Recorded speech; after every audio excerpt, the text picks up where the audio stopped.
ದೆಹಲಿಯಲ್ಲಿ car blast ಆಗಿದೆ. 13 ಜನ ಪ್ರಾಣ ಕಳ್ಕೊಂಡಿದ್ದಾರೆ. ಬಹಳಷ್ಟು ಜನ ಸಾವು ಬದುಕಿನ ನಡುವೆ ಹೋರಾಡ್ತಾ ಇದ್ದಾರೆ. ಇನ್ನಷ್ಟು ಜನ ಕೈಕಾಲುಗಳನ್ನು ಕಳ್ಕೊಂಡು ಆಸ್ಪತ್ರೆಯಲ್ಲಿ ಹೊರಲಾಡ್ತಾ ಇದ್ದಾರೆ. ಇದಕ್ಕೆ ಕಾರಣ ಪಾಕಿಸ್ತಾನದಿಂದ ನುಸುಳುಕೋರರಾಗಿ ಬಂದಂತಹ ಭಯೋತ್ಪಾದಕರಲ್ಲ, ಬದಲಾಗಿ ನಮ್ಮ ಮಧ್ಯೆ ಇರುವಂತಹ ದೇಶದ್ರೋಹಿಗಳು. ನಿಜ ಹೇಳ್ಬೇಕಂದ್ರೆ ಇವರು ಉಂಡ ಮನೆಗೆ ದ್ರೋಹ ಬಗೆಯುವಂತ ನಮಕ್ ಹರಾಮ್ಗಳು.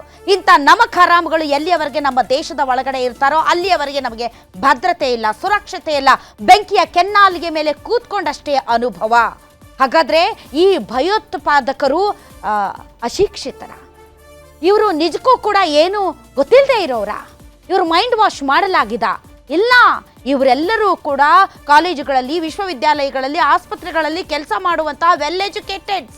ಬೆಳಿಗ್ಗೆ ಹೊತ್ತು ಬಿಳಿ ಕೋಟ್ ಹಾಕೊಂಡು ಕಾಯಿಲೆಗೆ ಮದ್ದು ಕೊಡ್ತಾರೆ. ಸಂಜೆ ಆದ್ರೆ ದೇಶವನ್ನ ನಿರ್ನಾಮ ಮಾಡೋದಕ್ಕೆ ಬೇಕಾದಂತಹ ಮದ್ದನ್ನ ಅರಿತಾರೆ, ಬಾಂಬ್ಗಳನ್ನ ತಯಾರು ಮಾಡ್ತಾರೆ. ಇಂತಹ ನಮಕ್ ಹರಾಮ್ಗಳು ಇರೋದ್ರಿಂದಲೇ ಇವತ್ತು ಪಾಕಿಸ್ತಾನ ನಮ್ಮನ್ನ ನೋಡಿ ನಗ್ತಾ ಇದೆ.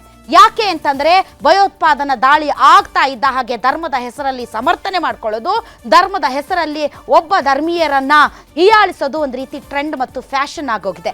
ಇನ್ನೊಂದು, ಈ ರಕ್ತದಲ್ಲಿ ರಾಜಕೀಯ ಮಾಡುವಂತಹ ಟ್ರೆಂಡು ಕೂಡ ನಮ್ಮಲ್ಲಿ ಸಾಕಷ್ಟಿದೆ. ರಾಜಕೀಯ ಹೀಗೆ ಗರಿಗೆದರುತ್ತೆ ಅಂದ್ರೆ ಇದರಿಂದ ಯಾರಿಗೆ ಲಾಭ, ಯಾರಿಗೆ ನಷ್ಟ ಅನ್ನುವಂಥ ಲೆಕ್ಕಾಚಾರಗಳು ಕೂಡ ಹಾಕಲಾಗ್ತಾ ಇದೆ.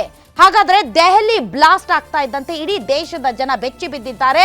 ಇದು ಕೇವಲ ಇದು ಬಾಂಬ್ ಅಲ್ಲ, ಕೆಮಿಕಲ್ ಬಾಂಬ್ ಅಂತ ಹೇಳ್ತಾ ಇದ್ದಾರೆ.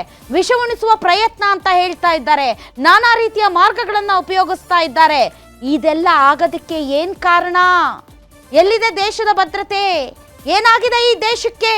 ಈ ಬಗ್ಗೆ ಇವತ್ತಿನ ವಿಶೇಷ ಕಾರ್ಯಕ್ರಮದಲ್ಲಿ ನಾವು ಚರ್ಚೆ ನಡೆಸ್ತೀವಿ. ಇದೇ ಈ ಕ್ಷಣದ ಸ್ಪೆಷಲ್ ರಕ್ತ ರಾಜಕೀಯ.